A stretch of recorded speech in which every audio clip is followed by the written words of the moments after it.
Welcome to today's episode of CLCI Live, brought to you by the award-winning and ICF accredited school, Certified Life Coach Institute. Sit back, relax, and enjoy today's episode.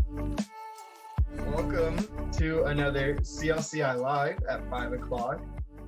Today, we're going to be speaking about a topical conversation. I guess it's relevant for the time. I'm sure most of you guys are kind of feeling that transition back into normalcy. What we are going to be discussing today is how we plan on dealing with it, if we're ready to deal with it, if we're excited to deal with it. So with that being said, let's start with that question. How do you guys, let's start. Are you guys excited to get back to quote unquote normalcy? And to kind of throw in another question there, what is normalcy? Is that even something that can be defined? Is there such thing as normalcy? I mean, I think we've gone down that road before. Normal is relative. I think we are definitely creatures of habit. So while we've had definitely a hiccup over this last year, when I look at any atrocities that have happened, I mean, if we look at even 9/11, right? That was a huge atrocity. We're still honoring that, yet life went on. Life picked up where it left off after the initial shock wore off, after things happened. So I think whatever everyone's norm was before, I think we're going to move towards that once the shock wears off. just to get deep fast, because this is something that I think about all the time, and I actually find some morbid comfort in it. But do you guys find that comforting or kind of terrifying that no matter how crazy anything that may be that goes on, eventually life returns to normal? Like, it may feel like the world is ending, but as long as it doesn't end, it's going to turn back. At some point, we go back to what is perceived as normal. Is that a comforting thing, or is that something that unnerves you? I think for me, it's comforting because I know that we're going to get through it. We've gotten through many horrific things. And while this year was definitely trying, it wasn't a 9/11. And we had many people who passed on through the process. So then that becomes a horrible thing. We had many people go to hospital. Some people very close to me went to hospital because of it. And yet they picked up their life in whatever their normalcy was. I don't know. I think the cool thing is we definitely have learned some things. Remote, we can all operate remotely. I think that's been ironically, a fun side of this. People are going to be very sad when they're going to have to go back into the office. But hopefully most companies now realize that it's probably cheaper and better for everyone to just have people working from home. Yep. And that hour-long meeting could have just been an email. Yeah. Well, I think that's true whether you're in person or online. I think we all suffer from that on occasion. But basically today we're talking essentially about that reintegration thing. That now my question: do you guys have any nerves, or does anything make you nervous, or does anything scare you about the prospect of returning to normal? Of not wearing a mask, of shaking hands, giving hugs, of having groups of larger than 10 people gather together. More of a shaking hands and hugging people kind of guy anyway, so that doesn't really matter to me. I guess I'm worried about just having it to go back again, because if there's another, I don't know, outbreak of a different strain of COVID and the vaccinations that we currently have don't protect against it, then it's back to being quarantined. Does that make us? I mean, that could be true of many things, though, right? Because regardless, illness exists, right? We get the flu, we get I mean, for the most part, it won't. Flu. but so does this make us now like hyper aware and hyper paranoid, like about? I've never been that way. Like I'm a roll in the dirt, lick faces. Just the more you can sort of bang yourself around, and the stronger you will be. What does not kill me makes me stronger. Is kind of my philosophy. So, what? That in short, a gross person. Yeah. Thank you. Yes. No, not exactly.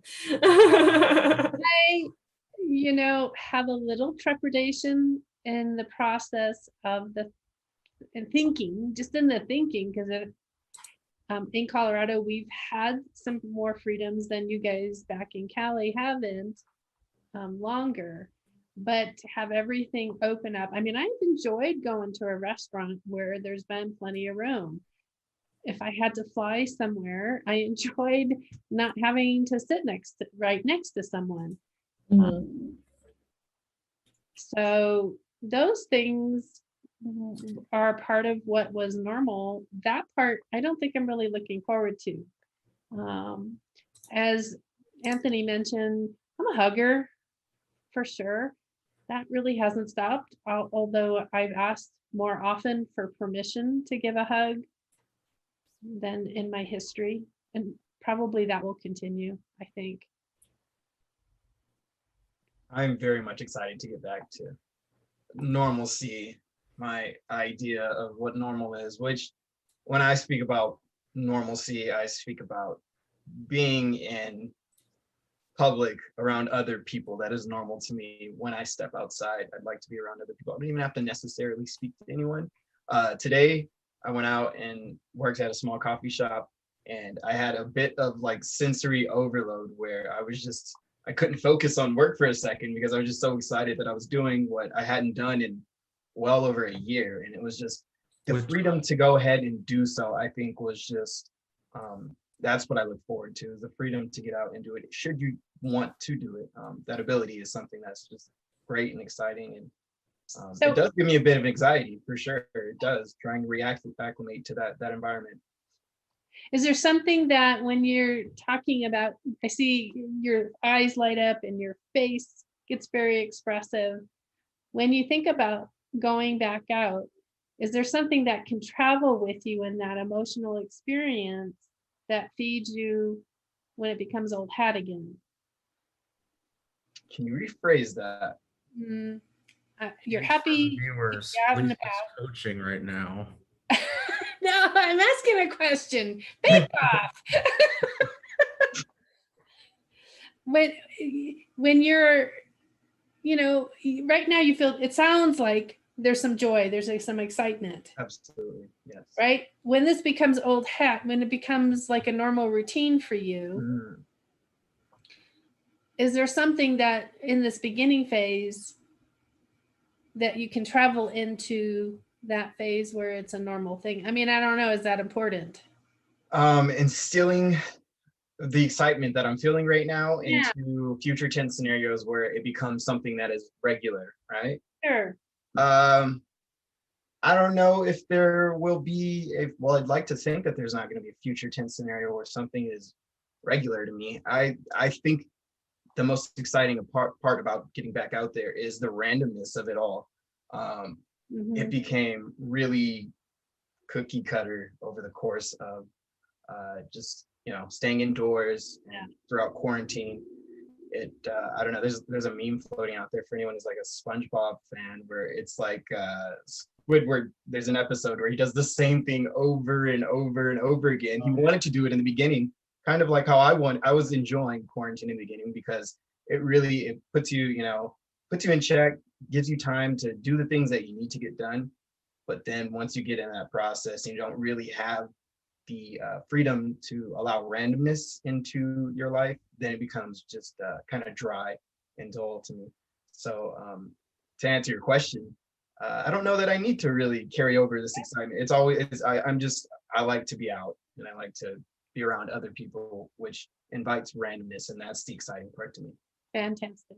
I want to say a realization I had during quarantine and lockdown. I think a lot of people did have as well, where it's you told yourself at the beginning, like, okay, I'm gonna like set all these goals. I have like more time to do these things. I'm gonna try to make the most of it. It turns out it's not that I was lacking time to do these things. I just am bad at setting goals and following through. So, and I think a lot of people realize that and just they felt like they wasted an opportunity. But you can go forward, and now the problem is very aware. You have goal setting issues and you have problems following through with your goals. How can I fix? I wouldn't necessarily say it's that you have goal setting issues. It's probably that you're not very invested in the goal, or which I guess would be goal setting issue. I mean, or, you know, you weren't, it's sort of like we did our first month here in January. Well, there's a variety of reasons probably that, you know, I guess it does boil down to goal setting issues. Aren't satisfied with the results of their quarantine resolutions, but it made it more apparent that it wasn't an external factor. It was more of a internal factor, which, you know, needs to be addressed now that I've done with the whole lockdown process and people are going out more. So what, listen to coaching. What is it that makes the difference between going out? Why does it need to be addressed now versus now that you're going out? Like where? Oh, it's more so I can't go into the past and tell myself at the beginning of quarantine, it's not time, it's you. I know that now, and it just so happens that, you know, stuff's opening up. So now going forward, hopefully people realize that the problem is in here. It's not out there. And if you accomplish something during, you know, lockdown, you know, congratulations. You're better than me. With what you just mentioned, becoming aware of certain things, is there anything that we can really speak on as far as what quarantine or trying to stay away from COVID and more so the process that we were all left with, which was quarantine? Is there anything that taught us that we can utilize now, even post quarantine? Maybe not even necessarily about ourselves, but just in general. I think I will maintain the habit of washing my hands every time I come home. It's something I like doing. So that is a habit I will carry with me. I think though also I like Zoom rather more than phone calls now. And so it's a preference that maybe before I would have been more on the phone, but my preferences now leans towards let's have a Zoom call so we can see one another face to face. But my business has always been online, so that wasn't a big change for me. I've always been a remote worker. So, but that part I will definitely probably bring with me. I'm excited to see people's smiles again. Honestly, that's something I miss, like seeing at the store, like you know, that just seeing expressions. Yeah. I know I'm well past the point of everybody looking like a doctor or a thief is sexy. I had to learn how to get around that because this is where I was outside, out and about. Someone walks by. There was one that really rings true to me that I remember recently actually happened where I had my mask on and there was this little boy running by and he had this cape on, and because I had my mask on, you couldn't tell I was smiling at him. So what I realized in that moment is I gotta do something to let him know. Kudos. One of my favorite things to do to kids at the store when their parents aren't looking is to make ridiculous faces at them. Like that is one of my favorite. You can't do that with a mask. What I learned to do is to wink, but I don't know. It's not the same as giving. I can't wink. I just make ridiculous faces. Like it just. I was not born with the muscles for winking. Nope, I can't do. I'm not good with that kind of silent flirting thing. It just doesn't work. Not sexy at all. So John is like full forward into going out into the public. Are there things that you're going to be aware of as you go out, as you're investing your time out there? I'm someone who's always been afraid of, well, not always, just more in the last 5 years, been kind of afraid of human beings. And so I've always, but I'm also an extrovert. I guess I like to be out and among people. And I actually, Lisa would say my light turns on when I'm around people.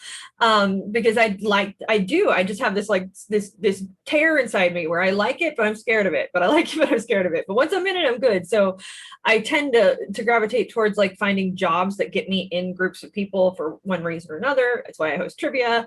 But then at the same time, I still don't socialize.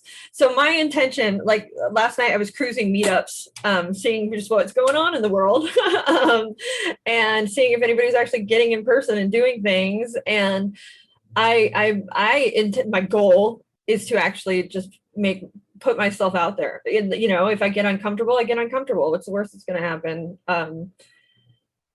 Which then my brain goes, this is all the things that, do you see that pause right there was all the run of all the worst things that could happen. But I'm just going to push past it.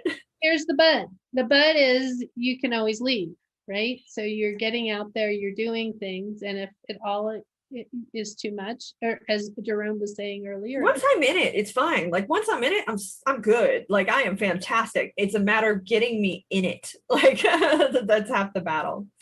So but I know there's certain areas I can start. Like there's small things I can do where I know I can start and I know I will follow through. So yours are more small, slower steps. I must maybe steps kind of, or I could go either way. I do throw myself into the deep end quite often. So that could be fun. I'll do it organically. I mean, honestly, it's whatever happens organically. Will you be wearing a mask? Not wearing a mask? How will you? Well, for me, wearing a mask is always okay. Has always been more about the comfort of others than the comfort of myself. So it will remain the same, where if I'm in an environment where I am visibly making somebody uncomfortable because I'm not wearing a mask, I will happily put a mask on.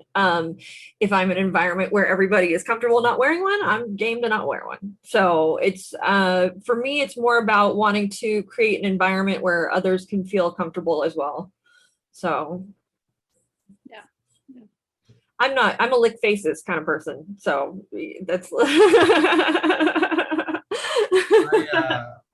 my sort of preferences for that has sort of changed throughout how this has been going. And now that pretty much everybody is getting vaccinated, I'm more of a mask off person unless I'm required to, because again, this is my personal opinion. So if you go outside, you now know the risks of going outside. Before it was everybody's obligated to just stop the spread of COVID, but now you're not obligated to stay inside or go outside. So if you go outside, you do so at your own risk, and you can choose to wear a mask or not. Well, and if you're vaccinated, I mean, the theory, I mean, there shouldn't be much risk because, I live alone, so I don't have to worry about family, which, months prior, I did have to worry about that. So I would wear my mask, but which kind of leads us into maybe like coaching as well. Yeah, that's what I just wanted to bring this. So let's talk about coaching, because now as coaches, we can start to think about in-person coaching and start to think about if you want to do that. And then also even how marketing to people, groups of people, and being able to get out amongst them. So let me just throw in there before we even go to the in-person concept. The trend, even before COVID, was to do virtual. It was exponentially growing. Oh, absolutely. And I think that I mean, I don't think virtual should go, but I know that there are coaches out there, there are people out there that one of the things that really couldn't do was market yourself very much as a coach local. I mean, you could absolutely, but I think everybody was thinking very much in this digital realm. But I think that as far as marketing goes, you can start to get back to an approach that is an in-person kind of approach. And there's more opportunity too, as well. Mm-hmm. Yeah. My question is, Lisa, this would, I guess, go for you. Do you think coaching sessions are just generally better quality when you're in person with someone versus through Zoom? Because I'm pulling from, this is my hobby. I play Dungeons and Dragons, and playing online sucks. The vibe is not there, the energy is not there. People are more distracted and it's harder to keep the focus. But in person, it's easier to move it along and accomplish whatever goals that you have set out. So I'm wondering if that's the same for coaching as well. I think what happens is just like anywhere, boundaries need to be set. Mm-hmm. So if you're going to be coaching in person, there's still boundaries that need to be set. Just like when you're on a virtual call, boundaries need to be set. The first time I did a virtual call on Zoom was for a couple who were moving to another state. And so this was even before, this was years ago. We had been seeing each other in person for quite a while as a couples coach. And then we switched over and I never reestablished, the boundaries with them on what that meant for them to be at home and on a Zoom call during our coaching session. And the wife got up and went and did some dishes, fed the dog, I was talking with her partner, and the partner and I were having a deep conversation about something. And then, how you just get in your head, oh, well, they're having a deep conversation. I'm going to go do this while they're doing that. And that needed to be established, that this is a boundary space, just like we're in the office. We stay together and we work through the situation together. We don't address anything else in the house. We still need to have somebody watching the children. We still need to have the dogs. All distractions need to be monitored as best as possible.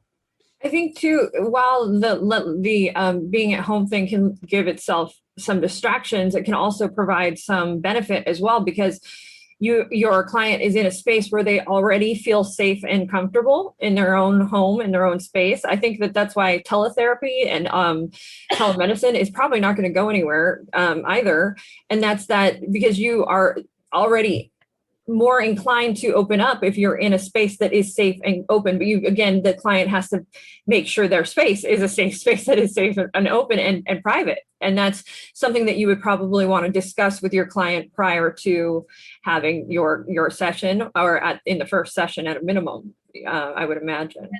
And I found that once we got the wiggle room figured out on how to set all that up, the coaching online was just as good, a little different, obviously, as it was in person. So I personally enjoy the in-person because I get more energy, but I was able to recreate that. Just like we took a class recently, and one of the assignments was to do a coaching session with a blindfold on. I forgot to turn my phone off, sorry. To do a coaching session with the blindfold. And the intention was, what can you pick up more when that particular sense is cut off?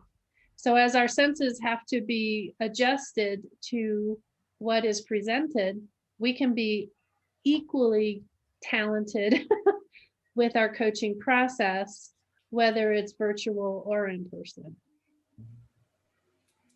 I agree completely. As we've discussed too, a lot of the work of coaching doesn't happen in the coaching office. It happens for the client on their own, in their own space, in their own processing moments. What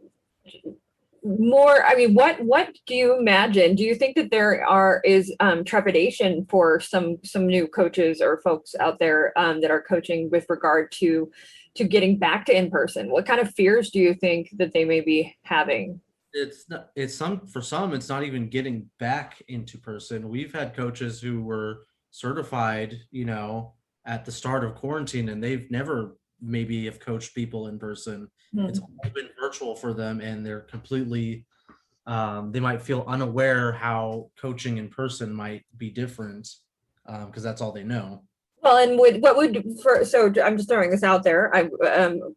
have answers myself, but what would you say would be the first steps for a coach who's been doing virtual that would like to integrate some in-person coaching? I'd say first and foremost, you've got to make sure that you're comfortable reintegrating into society personally yourself before you start engaging in relationships outside of your personal space, just to ensure that you are comfortable in your own skin going out again, and that doesn't carry over into the relationship, which, I mean, obviously when it comes to coaching, you want it to be as whole as possible for that to be as effective as possible. You shake your head. Oh, no, not Oh, for you. okay. He's doing the. I asked her if we had any viewer questions. Oh, wait. Actually, Nicole Owlette says, oh wait, sorry, I've got two things going. It's too much noise. Sorry guys. So Nicole Owlette said that she's watching from Florida, where they've been going out all along. So not a big change for them to be into reintegrating in Florida. Same in Colorado here is we've been going out, we've been wearing masks, however, but we have been going out and there have been restrictions. It's not full force. Not like our liberal California state. Well, I've seen people just going out without masks throughout the whole, time. So I don't know if California is really any better or worse, but. Sue Bowles also is here. I've got comments in two different places, by the way. She says, we only have online coaching. I have 2 local clients.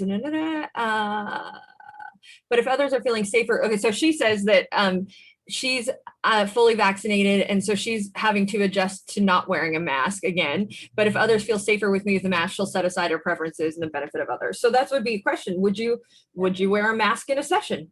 Sure.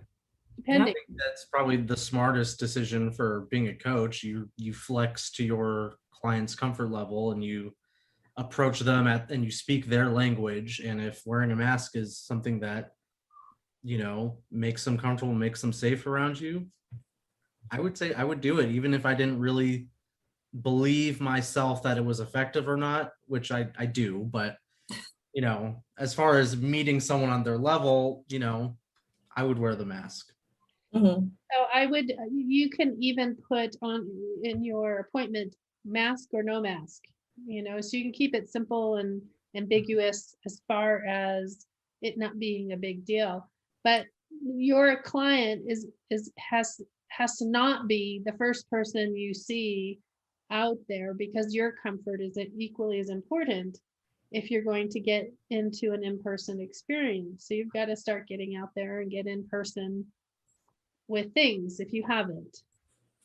Sue Lord Haverick says, normal sounds all good. However, if you're not vaccinated, some corporations are forcing vaccinations or forcing you out. Yeah, so that's a big controversy. That is. Well, it's I'm working in the film industry, and I have verbatim said, if I'm producing a film, I don't want anybody working on the film that is not vaccinated, simply because I don't want to be Typhoid Mary. I just don't want to spread it. I think it's a responsible thing, and it has nothing to do with the personal preferences of others. It has nothing to do with whether or not I think it's morally right or wrong. It has strictly to do with the safety. It's a matter of safety for people I am responsible for. And so if I'm responsible for their well-being and safety, I would prefer they be vaccinated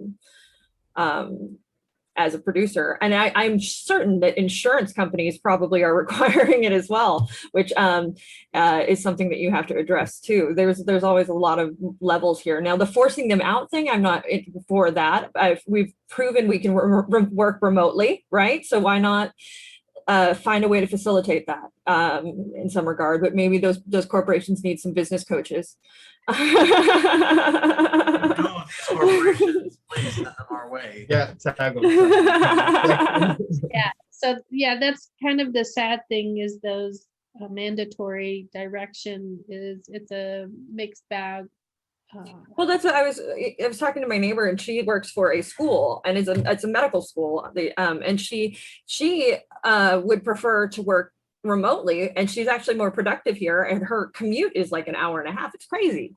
And so I was like, well, then they should let you work from home. Why not? What's the problem? And she'll, well, other people have taken advantage. I'm like, well, that doesn't seem right or fair to me. That I understand blanket policy, but at the same time, if you've proven you can do not only well but better working remotely, then remain. I think it's a bad business move to not take advantage of that myself. But I agree. I think those that thrive working remotely, I think is a great thing to keep. Those that thrive offer interpersonal connections in the play, bouncing off of one another in the workplace. Great.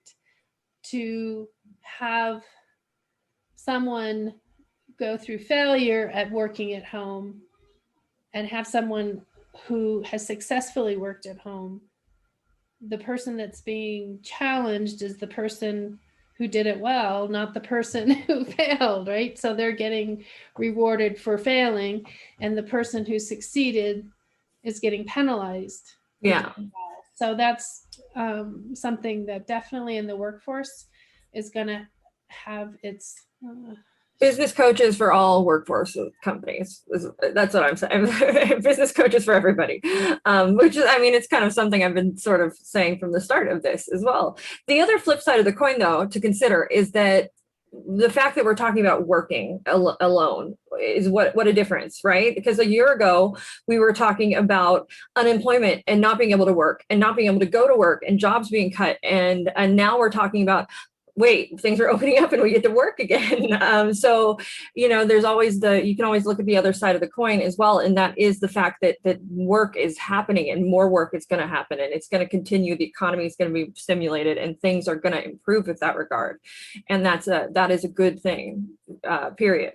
I think that the economy and small business has suffered quite a bit through this. And that to me breaks my heart because that's the small business is my people's. So I mean, business in general has suffered, and we look forward to the economy being. So let's talk about that. So I'm going back to work. I have to go back to work. Oh my God, I got to be around people. Kyle, he's in the office two times this week in his other job. How do we deal with, how do we have clients that are doing this? They're like, oh, I got to get back to work. What can they do to help manage the anxiety that comes with reintegration? Because it is a thing. I think that you have to accept whichever emotions you are experiencing as they are, because I think what we kind of forget through this process, it's been a long one. I'm not the same person I was a year ago. I'm going to have different emotions about different things when I'm in an environment that I have not been used to being in for over a year now. So I think accepting the emotions that come with being in even scenarios that you thought you were used to, I think they're different just because you have a different perspective on those situations now, because we change over time, and a year is a long time. I'm assuming most of us have changed in many different areas over the course of the last year. So I think accepting your emotions, it's a big one, because without that, I don't know that you can really progress into a direction that really assists you in that space of potential anxiety is kind of what I'm getting here, potential trepidation, kind of like what we're speaking about, getting back to what we were doing or what you thought was normal. But again, it's a bit different because you have a different perspective and mindset on certain things. I know. Oh, go ahead, Lisa. Get a support system, right? Yeah. Get a coach, getting someone who is not going to chastise you for what you're feeling, have the ability to be able to bounce stuff off of someone that's going to hold your heart carefully. I know too, for me, being somebody who is socially awkward. It's a result of several things. I just have always been kind of a solo artist. I have been somebody who is very much in her head, and who I also have ADHD, and that's actually part of ADHD is feeling like you don't fit in, and you don't make sense. And so I always feel awkward in my interactions. And I know there was a period where I went way too long without being in front of another human being. And I felt like every time I was talking to somebody or anything, I was babbling, because when I get nervous, I talk more. I'm like, blah, blah, blah, blah. Like if I'm quiet, it means that I'm comfortable. If I am talking your ear off, it's probably because I'm pretty uncomfortable. So I always think, okay, I look like a giant spaz, like, and that of course is going through my head, and you know, and I would get this, just you know, you do that self-analysis thing where you wonder, okay, am I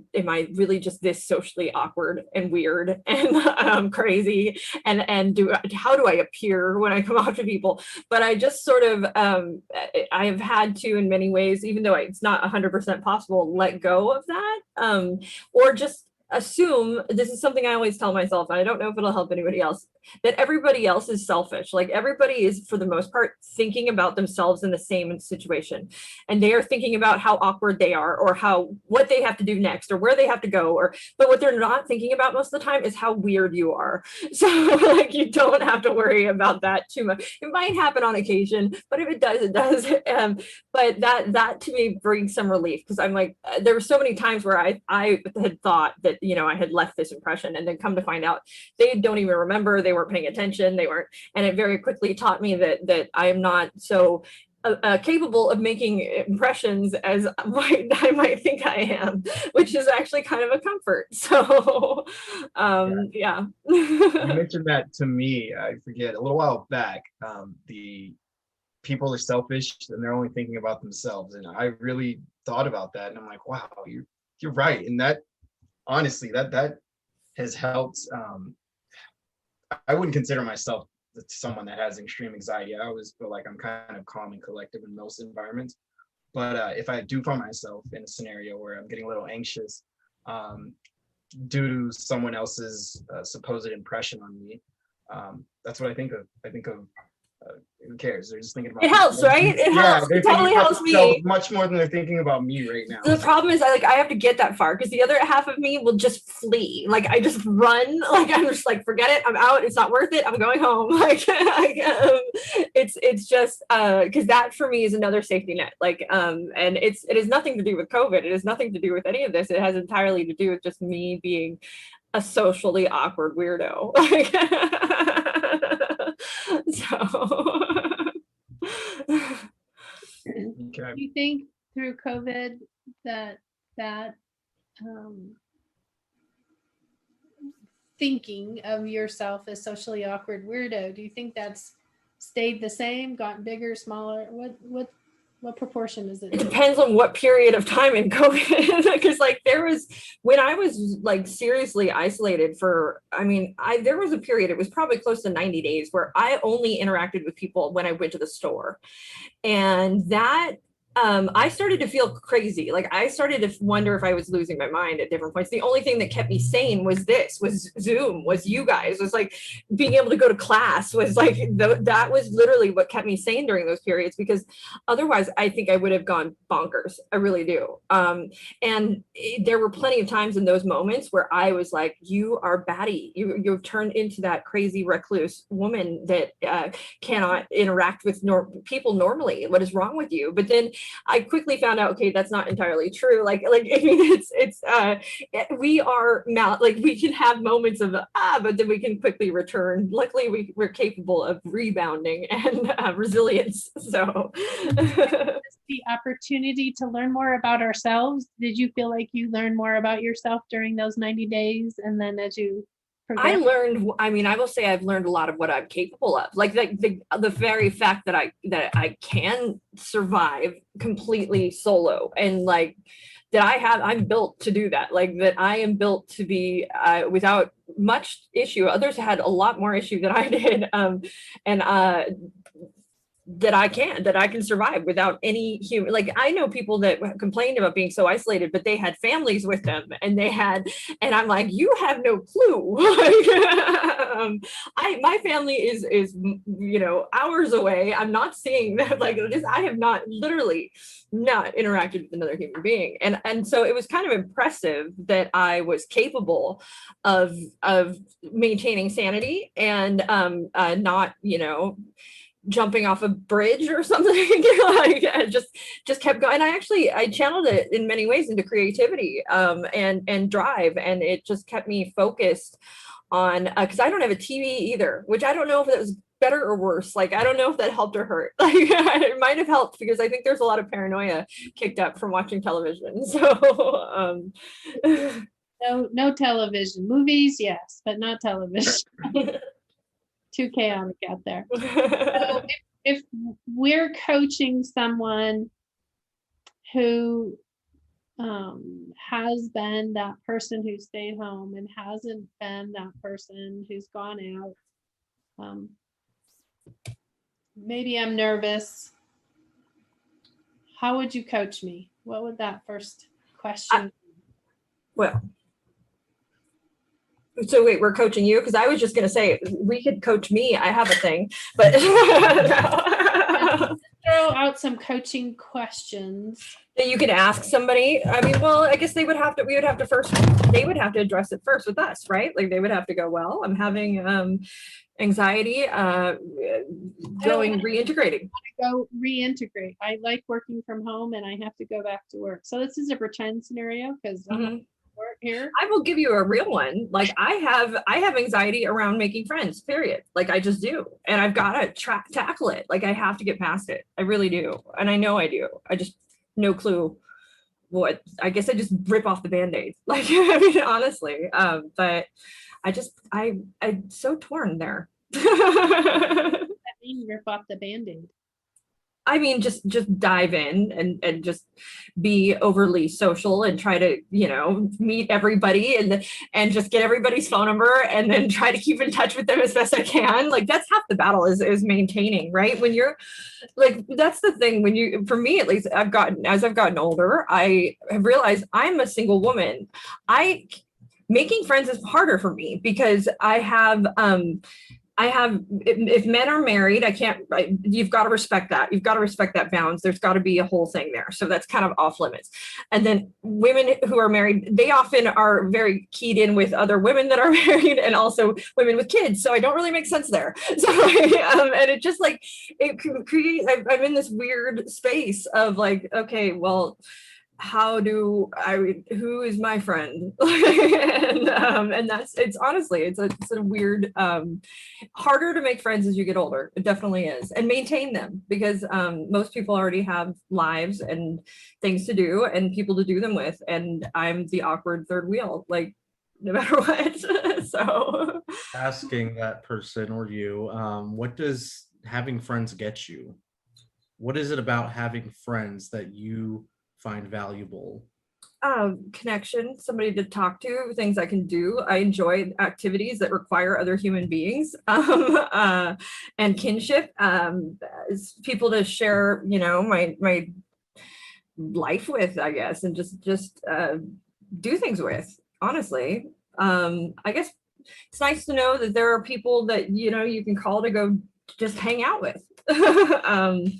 And when you don't want to be, and it's nice to have somebody who knows you. I guess that's like the big difference there. Like, there's one thing when it's a stranger, because I can go, of course, anywhere, just sit down and have a conversation with a stranger, but it's different when you're amongst people who know who you are or who know and understand you and just sort of relate with you and have similar humor and you guys like similar things, so you enjoy doing them together. Like, that's there's something, that kinship that comes with that it's community, and it's very healthy. Like, there's health benefits to it, and there's mental health benefits and physical health benefits to socializing. So that's why I think, and just off topic, this not coaching, why many friendships are built through work, because there's a lot of commonality, there's a lot of interaction that's going on there, and then you get to know each other privately, and there's that community.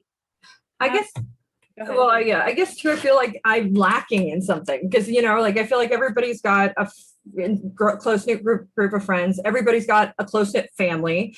And then I'm sort of have none of those things. So, like, it's just me. Now, mind you, my close knit group of friends and my family is CLCI. You guys absolutely are. But I guess it's a difference hanging out in person and doing things. Yeah. Getting out of the house, getting out and socializing, getting out. I haven't done that. Again, not coaching here. I haven't done that either, especially with the move. But the thing I do have is the family living with me. That's my benefit. So when you think about that benefit of getting an effort, because it's effort to get to know someone, it's effort to be mindful, to connect with them, as it is for them to connect with you. When you see yourself getting out there, where do you see yourself going? I don't know. Yeah.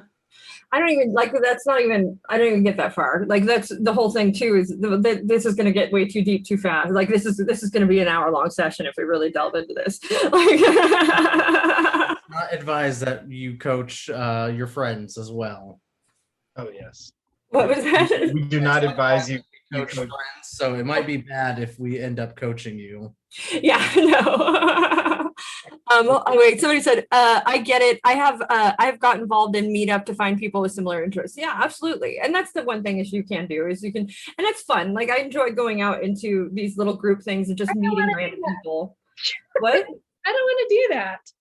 Well, I mean, I used to be very much like I like new experiences and I like to just go out and do them. But I've got this other side of me that has horrible anxiety. So like but that's just a matter of to do it. Throughout this conversation, I sort of realized that all of my closest friends that I've known for years has been because of a long extended case of Stockholm syndrome, because I was forced to be in them around the certain situations through school or when I was younger going to church. And I guess I wasn't forced to go to church, but it felt that way at the time. So yeah, I never went out to try to make friends. It just, I was forced to be around people. So I can see why it would be difficult to try to start fresh with the intention of making friends. And sometimes a lot of people, need to do that too, especially when they move to different cities or.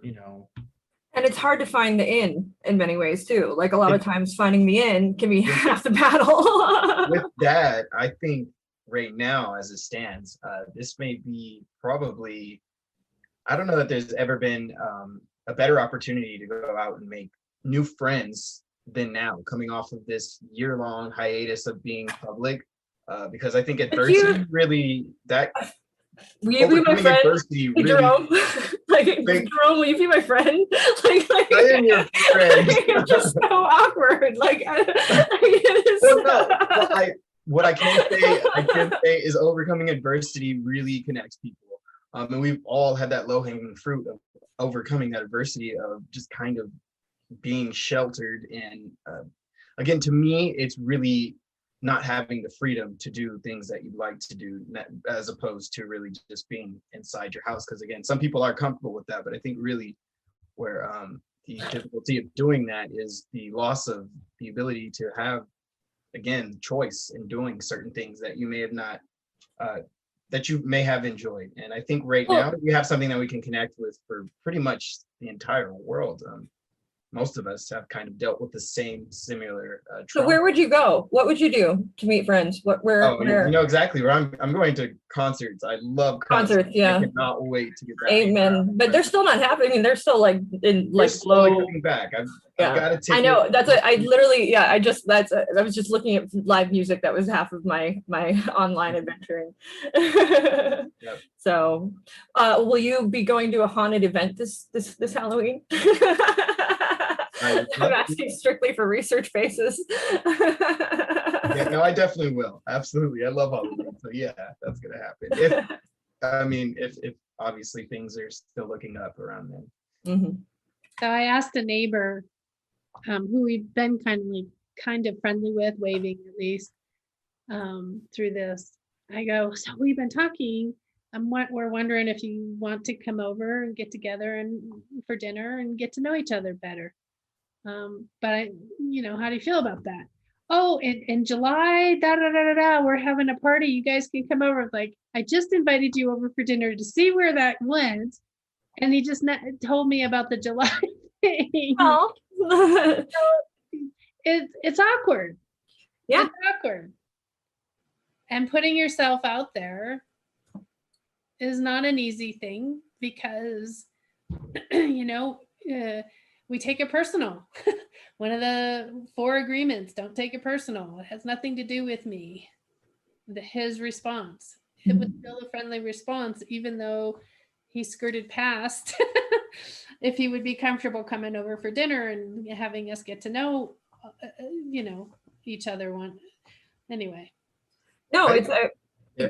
Go ahead, Drum. I was going to say, I think in the space of, since here, I'll give you a little bit of payback for you giving me some advice when it comes to just really reminding yourself that everyone's kind of selfish. So they're not necessarily, really focused on you as much as they are themselves. Yeah. I'd say that when it comes to that level of anxiety when you're out in public and potentially trying to meet new people, there are 30 more people behind that one person. So I'd say just again, I don't know, I try not to get too caught up into one particular person. Oh yeah. Kind of like there's plenty of fish out in the sea type deal. And I like we're also talking about dating too. Yeah, with relationships, yeah, exactly. I mean, they're all, friendships are like relationships. Well, they are. You have to maintain them, and they could be. Your friends can be finicky, whiny. Another reason why I'm not very good at having friends.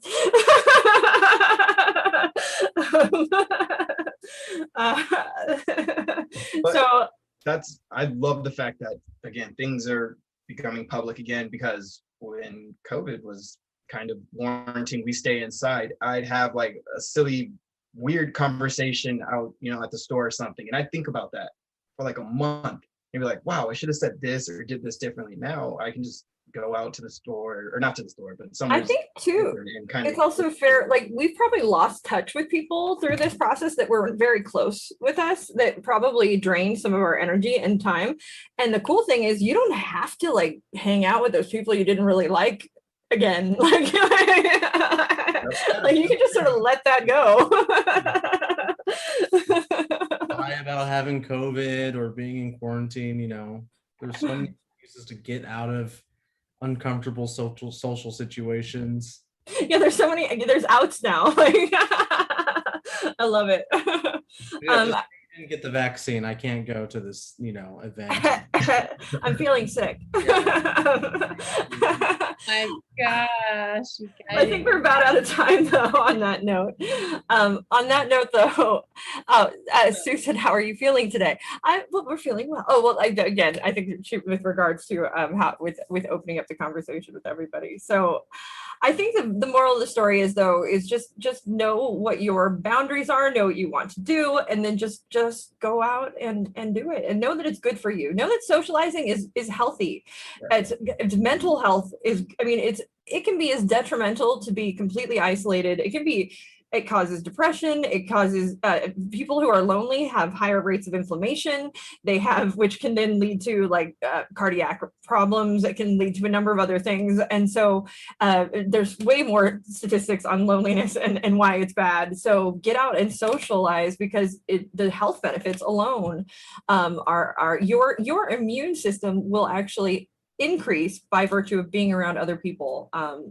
So it's a good thing to get out and be around people again.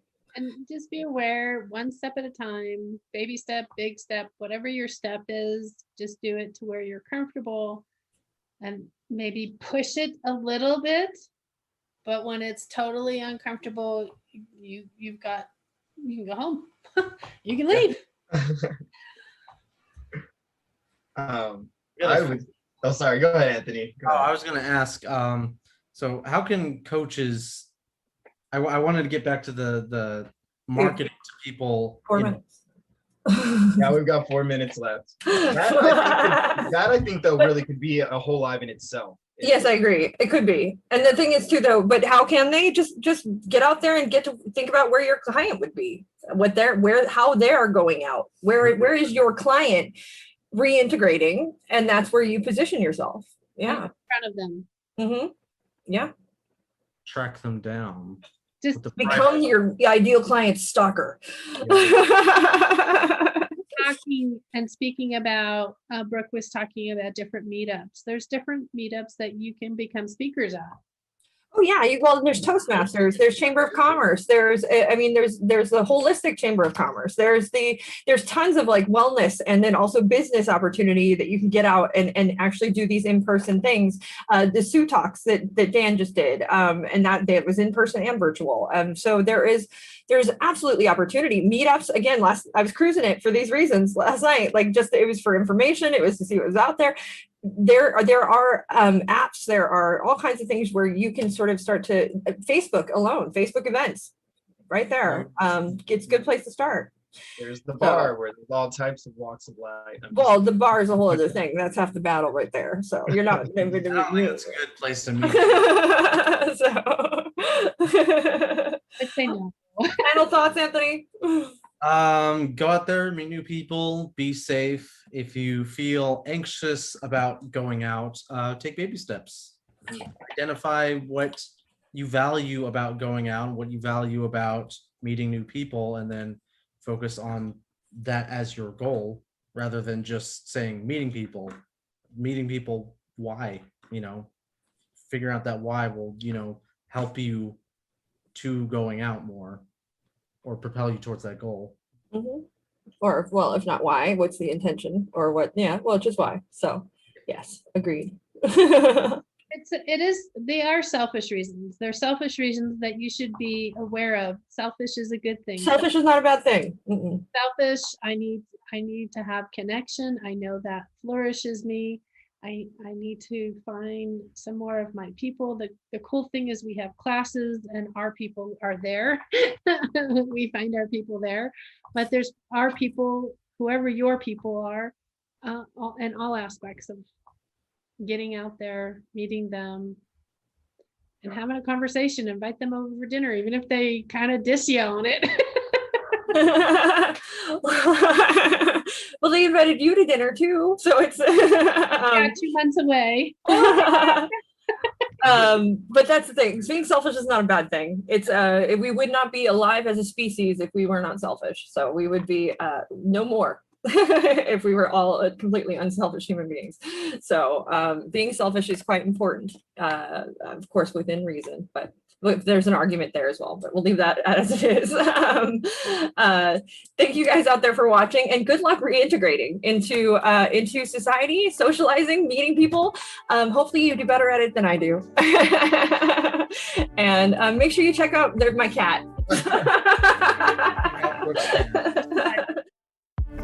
Hey everyone, thanks for tuning in to today's episode. Once again, this is brought to you by Certified Life Coach Institute. We're an ICF accredited school who certifies our life coaches in 3-day online intensive courses.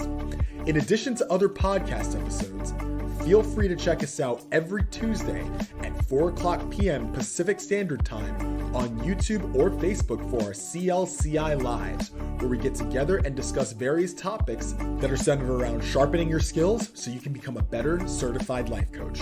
For more information, feel free to visit us at certifiedlifecoachinstitute.com.